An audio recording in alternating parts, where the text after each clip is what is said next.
একটু দেরি হয়ে গেলে ভিডিওটা ছাড়তে। সোজা রাতে একটা ঠাকুমার বাড়িতে রথ রাখা হয়েছিল, সেখানে আরতি করছে আর সবাই তাপ নিচ্ছে। চলো আরতির গান শোনা যাক, চলো।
মনের আনন্দে কত সুন্দর আরতি হচ্ছে, আর জগন্নাথ এসছে বলে কথা।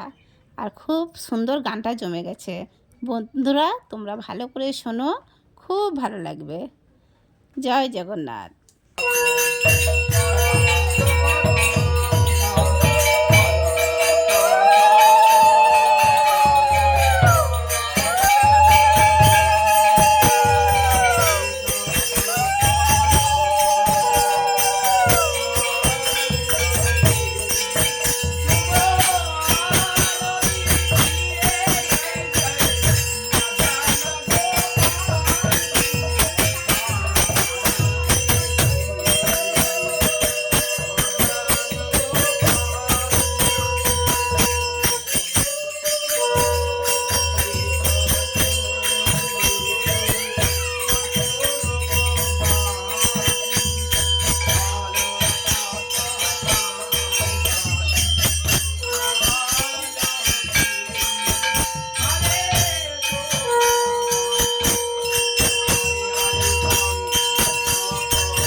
বাচ্চারা মিলে সবাই গানটা করলো, তার সাথে বড়রা একটু ছিল। কীর্তনের দল তো বড়রা করে, তো বাচ্চারা যেটুকু পেরেছে করেছে, তোমাদের কাছে শেয়ার করেছি। প্লিজ তোমরা একটু লাইক কমেন্ট শেয়ার করো। জয় জগন্নাথ বলে সবাই ভালো থেকো। আর জগন্নাথের ভক্ত যদি হয়ে থাকে অবশ্যই লাইক কমেন্ট শেয়ার করবে। তোমরা ভালো থেকো, সুস্থ থেকো। জয় জয় জগন্নাথ।